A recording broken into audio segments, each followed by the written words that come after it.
Nora Blackwood stood in the doorway of the Victorian house she'd inherited, keys trembling in her hand. The afternoon sun cast long shadows across the dusty hardwood floors, making the empty rooms look like they were holding their breath.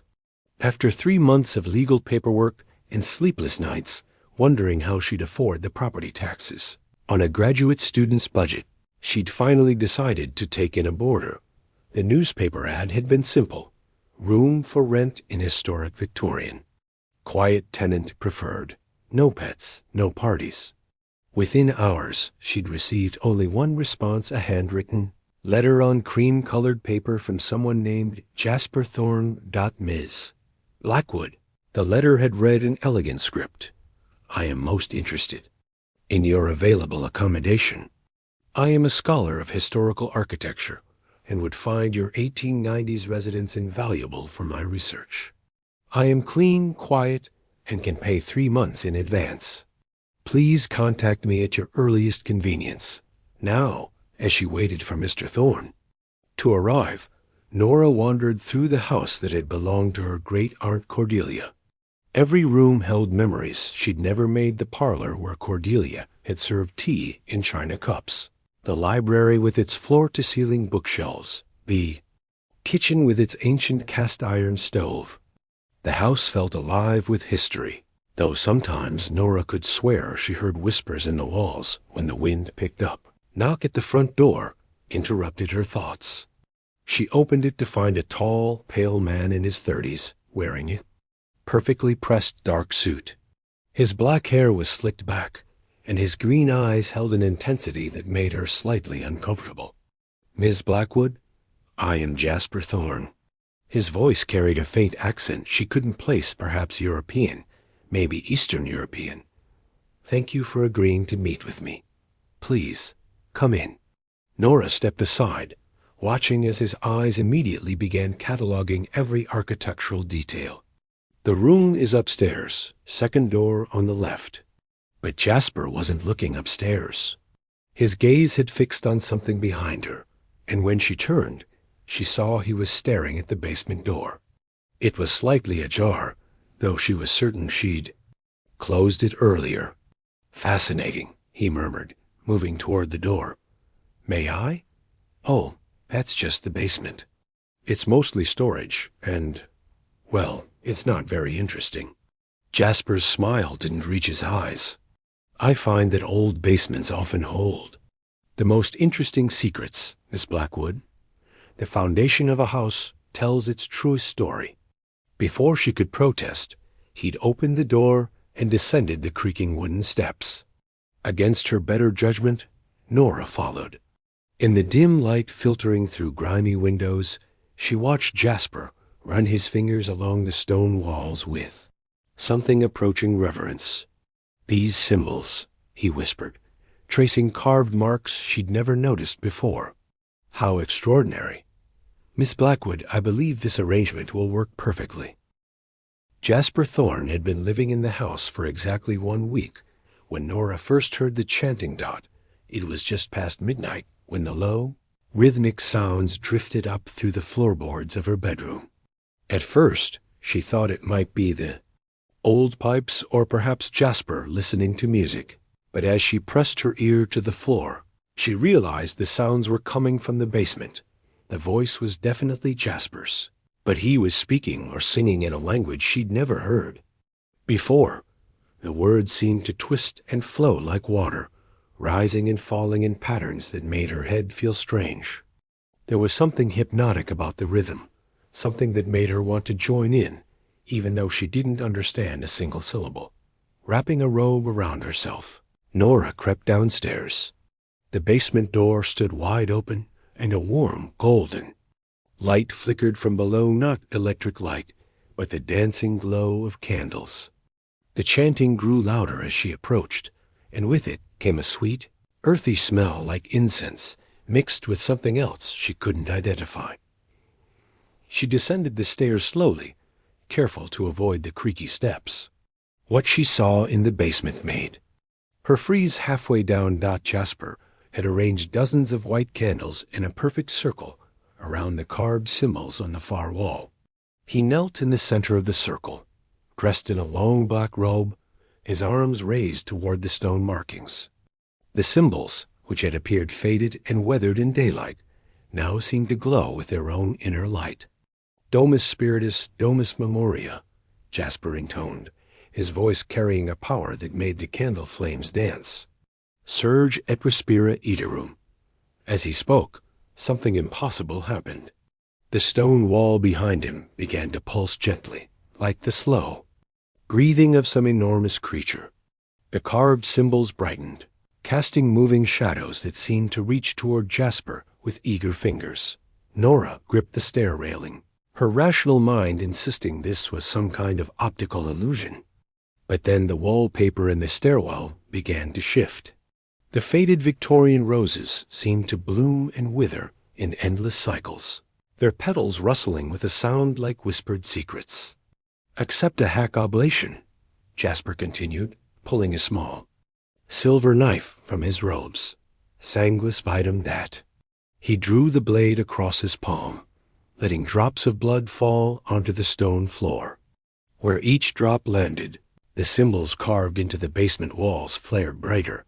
The house itself seemed to shudder, not like an earthquake, but like something waking up after a very long sleep. Nora felt it in her bones, a deep thrumming that matched the rhythm of her heartbeat. The wallpaper around her was now undulating like living skin, and she could swear she heard something like a sigh echoing through the walls. "Domus et habitator unum sunt," Jasper whispered, and his voice seemed to come from everywhere at once, the walls, the ceiling, the very air around her. "Custodia aeterna." The golden light suddenly flared so bright that Nora had to close her eyes. When she opened them again, the basement looked normal, just stone walls, scattered candles, and Jasper rising from his knees with a satisfied expression. He turned toward the stairs and saw her standing there, frozen with shock and fear. "Ah, Miss Blackwood," he said calmly, as if conducting mysterious rituals in her basement was the most natural thing in the world. "I apologize if I disturbed your sleep. I was simply performing a protective blessing for the house." "A protective blessing?" Nora's voice came out as barely a whisper. "The walls were moving, Jasper. The symbols were glowing."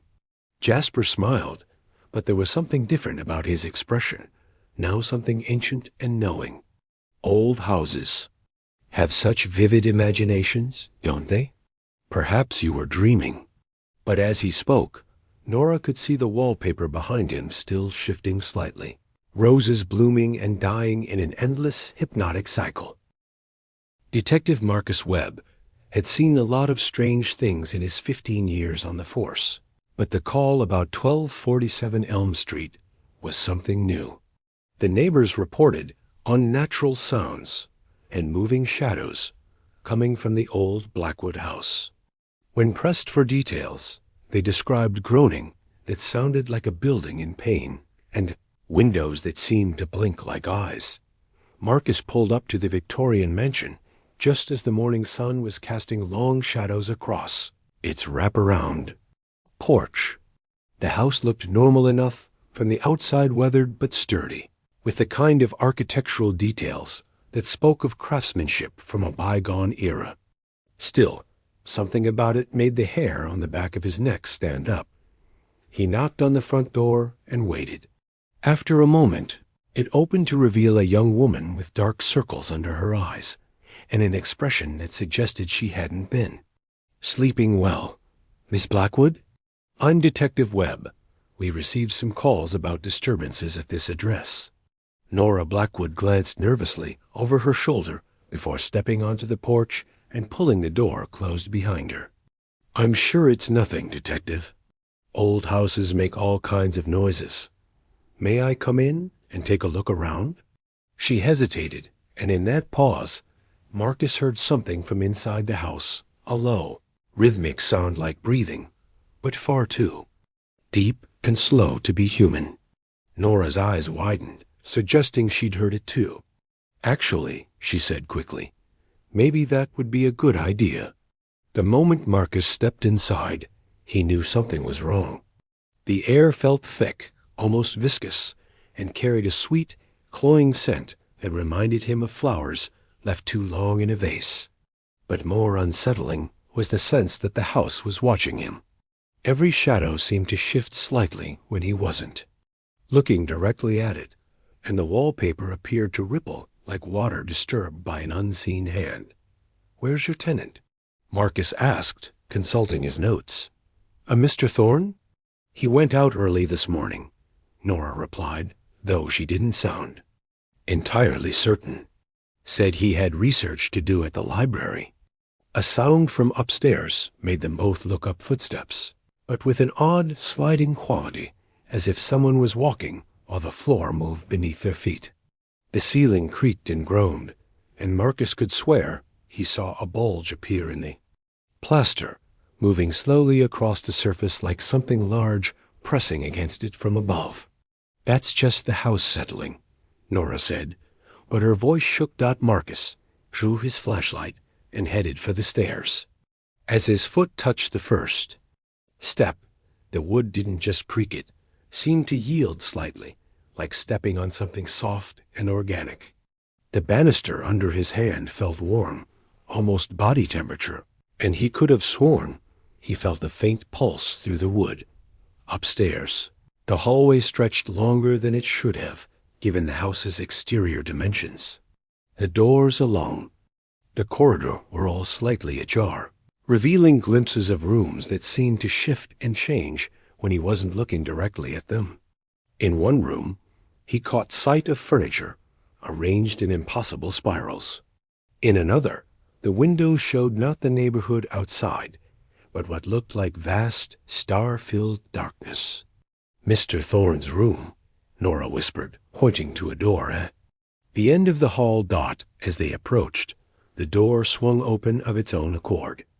Inside, Marcus found a perfectly ordinary bedroom. Too perfectly ordinary.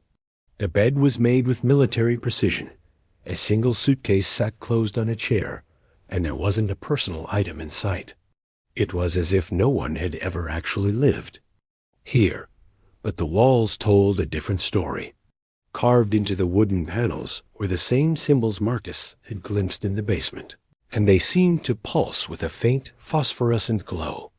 As he watched, the symbols began to move, crawling across the walls like living text, rearranging themselves into new patterns. Behind him, Nora gasped.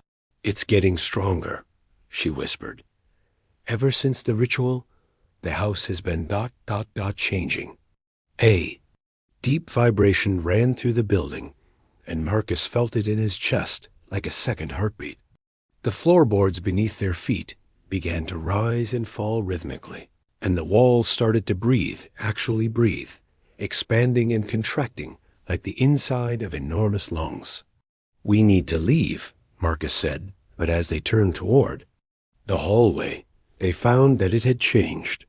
The passage now curved impossibly, leading not toward the stairs, but deeper into the house, toward rooms that couldn't possibly exist within its original structure. The house had awakened, and it wasn't planning to let them go. Professor Elena Voss arrived at 1247 Elm Street with a leather satchel full of research and a growing sense of dread. The phone call from Detective Webb had been cryptic, something about a house that was acting strangely and a missing tenant who might be involved in occult practices. As one of the country's few experts in architectural occultism, Elena had been consulted on similar cases before, but never one where the building itself seemed to be alive. She found Webb and the homeowner, Nora Blackwood, waiting for her on the front porch, neither of them willing to go back inside alone. The house loomed behind them like a patient predator, its windows reflecting the afternoon sun in ways that made them look almost like blinking eyes. "Professor Voss," Webb said, relief evident in his voice. "Thank you for coming. I have to tell you, I've never seen anything like this." Alana studied the Victorian mansion's facade, noting the intricate woodwork and the way certain decorative elements seemed to form. Patterns within pattern symbols, disguised as mere ornamentation. Tell me about the missing tenant. Jasper. Thorn, Nora said. He moved in a week ago. Said he was researching historical architecture, but I caught him performing some kind of ritual in the basement 3 nights ago. The next morning, he was gone, but the house, it started changing. Elena opened her satchel and withdrew a thick folder filled with photocopied documents and old photographs. Before we go any further, I need to tell you what I discovered about this property. The truth is far more disturbing than simple occult practices. She spread several aged photographs across the porch railing. This house was built in 1890 by a man named Cornelius Blackwood, your ancestor, I assume? At Nora's nod, she continued. But Blackwood wasn't just a wealthy businessman. He was part of a secret society called the Order of the Eternal Threshold, dedicated to bridging the gap between our world and ... others. Elena pulled out an architect's blueprint, yellowed with age. Look at these floor plans. Notice anything unusual about the room layouts? Webb studied the drawings, frowning. The basement is enormous, and these symbols marked throughout the foundation, ... Those aren't decorative elements, Elena explained. They're binding sigils, designed to contain and channel otherworldly energy. This entire house was built as a vessel of physical anchor for a consciousness that exists beyond our dimensional boundaries. Nora's face went pale. You mean Jasper didn't just perform a ritual? He activated something that was already here. Exactly. The Order believed they could create a symbiotic relationship with entities from parallel dimensions. The house would serve as a living interface, and a human occupant would become a permanent guardian, merged partially with the entity's consciousness. A low rumble came from inside the house, as if the building itself was responding to their conversation. The front door, which had been firmly closed, swung open with a prolonged creak. Elena consulted another document. According to these records, the ritual requires a willing participant who has genuine claim to the property, someone with Blackwood blood. The entity has been dormant for over a century, waiting for the right conditions. But Jasper isn't a Blackwood. Nora protested. Double quotes. No, but he's a scholar. He would have known that the ritual couldn't be completed without you. Elena's expression grew grim. I believe Mr. Thorne has been consumed by the process. The entity is using his knowledge and memories, but his individual consciousness is likely gone. From inside the house came a sound that might have been laughter or might have been screaming. The windows began to glow with a soft, pulsing light that seemed to emanate from the walls themselves. The question now, Elena said, gathering her papers as the house's breathing grew more pronounced, is whether the entity considers Nora's presence sufficient to complete the bonding process, or whether it will try to force her participation. As if in response, a voice drifted from the open doorway, familiar and yet wrong. It was Jasper's voice, but distorted, layered with harmonics that human vocal cords couldn't produce. Nora, the voice called sweetly, come home. We've been waiting for you. The three of them stared at the doorway as a figure appeared in the shadows beyond, tall and pale, wearing Jasper's face, but moving with fluid, inhuman grace. The house has chosen you, the thing that had been Jasper said, as it chose all the Blackwoods before you. Don't you want to understand what you've inherited? Elena grabbed Nora's arm. Don't listen. The merging process is seductive. It offers knowledge, power, eternal existence. But the price is your humanity. The figure in the doorway smiled, and for a moment its features shifted, revealing something vast and alien beneath Jasper's borrowed appearance. The choice has always been yours, Nora, it said. But choose quickly. The threshold is opening, and soon there won't be a choice at all. Nora Blackwood stood at the threshold of her transformed house, feeling the pull of something ancient and vast calling to her from within. 3 days had passed since Professor Voss had revealed the truth about her family's legacy, and in that time, the Victorian mansion had completed its metamorphosis. The building now pulsed with visible energy, its walls breathing in slow, hypnotic rhythms, its windows glowing like bioluminescent organisms in the deep ocean. Detective Webb and Professor Voss flanked her on either side, both arguing for her to walk away. But Nora could feel the house's consciousness touching the edges of her mind, offering glimpses of knowledge that spanned centuries. She saw her ancestors' generations of Blackwoods who had lived within these walls, serving as bridges between worlds, their human consciousness expanded and enhanced by their symbiotic relationship with the entity. "Nora, please," Webb urged. "We can find another way. There has to be another way." But even as he spoke, Nora could sense his words becoming distant, muffled by the growing harmony between her thoughts and the house's alien intelligence. She was already changing.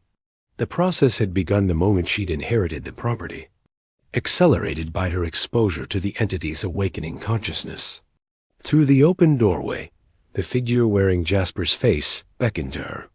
But now she could see past the borrowed human features to the truth beneath, not malevolent, as she had first feared, but lonely. Profoundly, eternally lonely. The entity had waited over a century for someone who could understand, someone who could choose freely to join with it rather than being coerced or tricked. "Show me," Nora said quietly, taking a step toward the door. "Nora, no." Professor Voss reached for her arm, but her hand passed through empty air. Nora's physical form was becoming less solid, more integrated with the house's dimensional matrix. Inside the transformed mansion, Nora walked through rooms that defied architectural logic. Corridors stretched into infinity, staircases led to chambers filled with starlight, and in every surface she could see reflections of other worlds' parallel dimensions where the entity's consciousness touched countless other realities. "You understand now," the Jasper thing said, its voice no longer trying to maintain human inflections. "This is not imprisonment. This is expansion. Your ancestors were not victims. They were pioneers, explorers of the spaces between worlds." Nora felt her consciousness stretching, encompassing not just her human memories, but the accumulated experiences of every Blackwood who had joined with the entity. She saw her great-aunt Cordelia in her final years, her eyes glowing with the same otherworldly knowledge, content in her role as guardian and translator between dimensions. But she also felt something else, a deep sadness that permeated the house's consciousness. The entity wasn't just lonely. It was trapped. Its dimensional anchor to this reality was failing, had been failing for decades. Without a willing human partner to renew the binding, it would eventually fade back into the spaces between worlds, leaving behind nothing but an empty house and forgotten dreams. "There is another choice," Nora said, her voice now carrying harmonics that resonated through the house's structure. "You don't have to remain bound to this single location. You don't have to depend on human anchors." The entity's consciousness recoiled in confusion.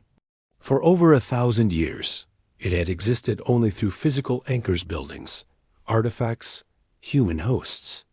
The concept of existing freely between dimensions was beyond its understanding. But Nora, her human creativity enhanced by her partial merger with the entity's vast knowledge, could see possibilities that neither consciousness could perceive alone. She showed the entity visions of traveling between worlds, not as an invader or parasite, but as an explorer. She showed it how human imagination, combined with its dimensional abilities, could create new realities rather than merely inhabiting existing ones. "The binding doesn't have to be forever," she explained, feeling her physical form becoming more translucent. "And it doesn't have to be complete. We could be partners, not merged beings. I could help you learn to exist independently while you teach me to perceive the infinite worlds beyond this one." Outside, Detective Webb and Professor Voss watched in amazement as the house began to change again. The oppressive, breathing walls started to settle into normal architectural patterns. The glowing windows dimmed to ordinary glass. But occasionally, just at the edge of perception, they could see shimmers in the air, glimpses of other realities bleeding through. When Nora emerged from the house an hour later, she looked human again, though her eyes held depths that hadn't been there before. Behind her, barely visible, a figure of shifting light and shadow followed the entity, learning to exist partially in their dimension without requiring a physical anchor.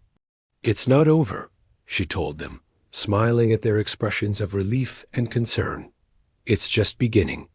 There are infinite worlds to explore, infinite possibilities to discover. And for the first time in centuries, we're both free to choose how we want to exist in them." As she spoke, the house behind her flickered like a mirage, sometimes solid Victorian architecture, sometimes a doorway into star-filled darkness, sometimes something altogether stranger. The choice had been made, not the binary decision between humanity and assimilation that the entity had always offered before, but a third option that neither consciousness could have conceived alone. The partnership between human imagination and otherworldly knowledge had created something entirely new, and the multiverse itself seemed to take notice. Bending slightly around the small Victorian house on Elm Street, where impossible things had become beautifully, terrifyingly possible.